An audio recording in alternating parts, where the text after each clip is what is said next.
क्या पैसा सिर्फ मेहनत से आता है या सोच भी उतनी ही जरूरी है? गौतम बुद्ध की एक प्रेरणादायक कथा जो आपकी सोच को हमेशा के लिए बदल सकती है, क्योंकि जब दिमाग जागता है तभी भाग्य बदलता है। तो चलिए सुनते हैं एक साधारण व्यक्ति की असाधारण यात्रा। एक ऐसी कहानी जो सिर्फ कहानी नहीं, एक दृष्टिकोण है। एक दिन एक युवक बुद्ध के पास आया। उसने पूछा, भगवान, मैं बहुत मेहनत करता हूं, फिर भी मेरे पास कभी पैसा नहीं टिकता। क्या मेहनत करना ही सब कुछ नहीं है? बुद्ध मुस्कुराए और बोले, मैं तुम्हें एक कहानी सुनाता हूं। कहानी: एक गांव में दो युवक रहते थे, अर्जुन और विजय। दोनों ही गरीब थे। दोनों ही दिन भर खेतों में काम करते, एक जैसा पसीना बहाते। पर कुछ वर्षों बाद अर्जुन के पास घर, गाड़ी और बहुत धन था।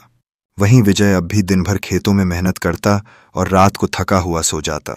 एक दिन विजय ने अर्जुन से पूछा, भाई, हम दोनों ने बराबर मेहनत की, फिर तेरे पास इतना सब कुछ कैसे? अर्जुन मुस्कुराया और बोला, भाई, मेहनत तो दोनों ने की, पर मैंने सोचा, मैं सिर्फ काम क्यों करूं, क्यों ना दिमाग से काम लूं। जब मैंने खेत में काम करने के साथ साथ सोचा कि इस गांव को क्या चाहिए। लोगों को पानी दूर से लाना पड़ता था। मैंने एक कुआं खुदवाया और पैसे लेकर पानी देना शुरू किया। फिर उसी पैसों से बैलगाड़ी खरीदी और गांव में माल पहुंचाने लगा। धीरे धीरे मैंने कई लोगों को काम पर रखा और मैं सोचने लगा, अब मैं मेहनत नहीं, दिमाग से काम करूं। विजय चुप रहा। उसे समझ आ गया कि सिर्फ मेहनत काफी नहीं। जब तक सोच नहीं बदलोगे, हालात नहीं बदलते। बुद्ध बोले, पैसा केवल हाथों से नहीं, सोच से आता है। जो सोचता है वही बनाता है, और जो सिर्फ करता है वो सिर्फ थकता है। विजय बुद्ध की बातों में डूब गया। उसके मन में हलचल होने लगी। अब तक वह सोचता था, मैं गरीब हूं क्योंकि किस्मत खराब है। लेकिन अब बुद्ध की वाणी उसके भीतर गूंज रही थी, पसीना बहाना जरूरी है, पर उससे पहले दिशा तय करना और बुद्धि से काम लेना और भी जरूरी है। विजय ने हाथ जोड़कर पूछा, भगवान, मैं क्या करूं? क्या अब बहुत देर हो चुकी है?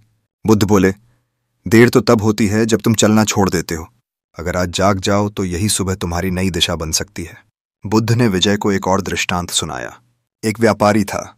वह रोज बाजार जाता, खूब मेहनत करता, पर मुनाफा नहीं होता। एक दिन उसने देखा, एक बुजुर्ग आदमी छोटे बच्चों को मिट्टी से खिलौने बनाना सिखा रहा था। वह व्यापारी सोच में पड़ गया। उसने भी वही सीखा और बाजार में सुंदर मिट्टी के खिलौने बेचने लगा। धीरे धीरे उसका काम बढ़ा और आज उसके कई कारीगर काम करते हैं। उसने मेहनत तो की, लेकिन दिशा बदली। उसने दिमाग से काम लिया, तभी सफलता आई। बुद्ध ने विजय से कहा, तुम भी सोचो। तुम क्या जानते हो जो औरों को नहीं पता? तुम्हारे पास क्या है जो किसी के काम आ सकता है? तुम किस काम को और बेहतर कर सकते हो? विजय की आंखों में एक नई चमक थी। उसने प्रण लिया, अब वह केवल हाथों से नहीं, दिमाग से भी काम करेगा। वह सिर्फ काम करने वाला नहीं, काम सोचने वाला बनेगा। बुद्ध मुस्कुराए और बोले, जब विचार उठता है तो भाग्य भी उठता है। जो सोचना सीख गया वह जीवन बनाना भी सीख गया। यही है जीवन का सत्य। पैसा मेहनत से नहीं, सही सोच से आता है। अगली सुबह विजय ने अपना दिन पहले की तरह खेत में काम करके नहीं शुरू किया। वह गांव के तालाब किनारे बैठ गया और सोचने लगा, मेरे पास क्या है? मुझे क्या आता है? गांव में ऐसी कौन सी जरूरत है जो कोई पूरी नहीं कर रहा? कुछ देर सोचने के बाद उसे याद आया, गांव में सब्जियां उग तो जाती थीं, पर लोग उन्हें दूर शहर में बेचने जाते थे। रास्ता लंबा था, समय लगता था और कई बार सब्जियां खराब भी हो जाती थीं। उसके मन में एक विचार आया, अगर मैं सब्जियां गांव में ही इकट्ठा करके खुद शहर ले जाकर बेचूं और जो नहीं जा सकते उनके लिए ये काम करूं तो क्या होगा? विजय ने उसी दिन दो किसानों से बात की। वो बोले, अगर तू हमारी सब्जियां ले जाकर बेच सकता है तो तुझे हिस्सा देंगे। विजय ने थोड़ी पूंजी जुटाई, एक पुरानी बैलगाड़ी किराए पर ली और शहर जाना शुरू किया। पहले हफ्ते में ही उसे थोड़ा मुनाफा हुआ। दूसरे हफ्ते में और किसानों ने उससे जुड़ना शुरू कर दिया। अब वह हर सुबह काम करता, पर हर रात सोचता, अब मैं क्या नया कर सकता हूं। धीरे धीरे विजय ने यह समझ लिया, मेहनत जरूरी है, लेकिन दिमाग से की गई मेहनत ही दिशा देती है। कुछ महीनों में विजय का छोटा सा व्यापार बन गया। उसने गांव के बेरोजगार युवाओं को साथ जोड़ना शुरू किया। अब वह अकेला नहीं, एक दिशा देने वाला बन गया था। एक दिन जब बुद्ध दोबारा उस गांव आए, विजय उनके चरणों में झुका और बोला, भगवान, आपने मेरी आंखें खोल दी। आपने बताया कि धन बाहर नहीं, सोच के भीतर है। बुद्ध मुस्कुराए और बोले, जो सोचता है वो बदलता है, और जो बदलता है वही संसार बदलता है। यही है ध्यान से किया गया कर्म और कर्म में लगा हुआ विवेक, जो धन भी लाता है और शांति भी। बुद्ध की मुस्कान में विजय ने आशीर्वाद देखा और उनके शब्दों में जीवन की नई राह। अब विजय वही युवक नहीं रहा था जो केवल पसीना बहाता था। अब वह विचार करता था, योजना बनाता था और फिर काम करता था। गांव के लोग अब उसे सम्मान से देखते थे। जो कभी उसके साथ खेत में काम करते थे अब उसके पास सलाह लेने आते थे। एक दिन एक नौजवान आया और बोला, विजय भैया, मैं भी बहुत मेहनत करता हूं पर हाथ में कुछ नहीं आता, क्या मैं भी सफल हो सकता हूं? विजय ने उसकी आंखों में देखा, वही सवाल, वही उलझन जो कभी उसके भीतर थी। विजय मुस्कुराया और बोला, हाँ, तुझ में भी वही शक्ति है जो मुझ में थी। बस एक बात याद रख, मेहनत तब फल देती है जब दिशा और बुद्धि साथ होती है। सोच पहचान और फिर जुट जा। विजय ने नौजवान को अपने साथ काम पर रखा। उसे सिखाया कि कैसे सोचते हैं, कैसे नफा नुकसान का हिसाब रखते हैं, कैसे लोगों से बात करते हैं और सबसे जरूरी कैसे अपने मन की शांति बनाए रखते हैं। कुछ समय बाद वही नौजवान भी आत्मनिर्भर हो गया। अब विजय न सिर्फ व्यापार करता था बल्कि गांव के युवाओं को सिखाता था, धन हाथों से नहीं मस्तिष्क से आता है, और मस्तिष्क से ज्ञान तब आता है जब मन शांत हो। वह रोज बुद्ध के शब्दों को दोहराता, ध्यान से सोचो, सोच से समझो और समझ से चलो, तभी कर्म फल देता है और जीवन संवरता है। एक दिन उसने गांव में एक छोटी पाठशाला खोली जहां बच्चों को पढ़ाई के साथ साथ जीवन का गणित भी सिखाया जाता, कैसे सोचें, कैसे निर्णय लें और कैसे आत्मनिर्भर बने। और तब वर्षों बाद जब लोग पूछते ये विजय कैसे बना, तो गांव वाले मुस्कुराते और कहते, उसने मेहनत बंद नहीं की पर उसे सोच के साथ जोड़ लिया। बस वही दिन था जब किस्मत भी बदल गई। यही है बुद्ध का संदेश, कर्म करो पर दिमाग से, मेहनत करो पर समझ के साथ। पैसा बाहर नहीं, सोच के भीतर है।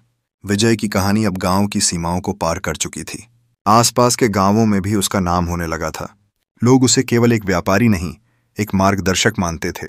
लेकिन विजय अब भी वही था, सादा, विनम्र और हर सुबह ध्यान में बैठने वाला। एक शाम वह गांव के पुराने पीपल के पेड़ के नीचे बैठा था जहां कभी वह बुद्ध से मिला था। उसकी आंखें बंद थीं पर मन में गूंज रहा था, अब आगे क्या? उसी समय एक वृद्ध किसान उसके पास आया। उसने धीरे से पूछा, बेटा, तूने तो सब पा लिया, अब और क्या चाहिए? विजय ने आंखें खोलीं और शांत स्वर में कहा, अब मुझे वो देना है जो मैंने पाया है। मेरी असली पूंजी अब मेरा ज्ञान है। विजय ने एक विचार लिया, एक ज्ञान केंद्र बनाएगा जहां युवा केवल पढ़ना नहीं, सोचना, समझना और करना सीखें। अगले कुछ महीनों में उसने अपनी कमाई का बड़ा हिस्सा वहां लगा दिया। एक छोटा भवन बना, कोई किताबों की लाइब्रेरी, कोई मिट्टी के मॉडल, कोई व्यापार की योजना सीखने की जगह। हर सप्ताह वो स्वयं बच्चों को सिखाता, पैसा क्या होता है, संपत्ति क्या होती है और सबसे बड़ी दौलत, समझ, कैसे आती है। धीरे धीरे उसका गांव बदलने लगा। जहां कभी लोग केवल खेती जानते थे, अब वहां से छोटे उद्यमी, शिक्षक, कलाकार और विचारक निकलने लगे। एक दिन बुद्ध का एक शिष्य वहां आया। उसने विजय से कहा, तुम्हारे कार्य की चर्चा अब सारनाथ तक पहुंच चुकी है। गुरुदेव बुद्ध ने कहा, जिसने एक दीप से हजारों दीप जलाए और स्वयं न बुझा, वही सच्चा ज्ञानी है। तो उन्होंने तुम्हें यही दीप कहा है। विजय की आंखें भर आईं। उसे फिर से वही स्मृति आई जब वह थका, टूटा और निराश बुद्ध के चरणों में बैठा था। आज वही व्यक्ति दूसरों को राह दिखा रहा था। वह उठ खड़ा हुआ और शिष्य से बोला, मैं कुछ नहीं, मैं तो बस वह बीज हूं जिसे गुरुदेव ने बोया था। अब वह वृक्ष बन गया है तो उसकी छाया बांटना मेरा धर्म है।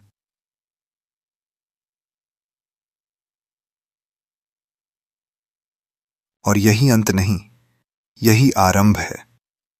जब एक व्यक्ति केवल खुद नहीं सोचता बल्कि दूसरों को सोचना सिखाता है, तभी समाज बदलता है, तभी सच्ची संपत्ति पैदा होती है।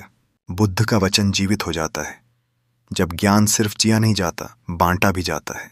तो क्या अब भी लगता है कि मेहनत ही सब कुछ है, या अब समझ आया कि मेहनत तब फल देती है जब सोच साथ चलती है?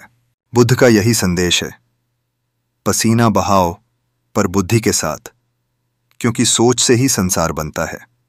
अगर यह कहानी आपके मन को छू गई हो तो इसे अपने भीतर जियो और दूसरों तक जरूर पहुंचाओ, क्योंकि बदलाव वहीं शुरू होता है, जहां सोच बदलती है।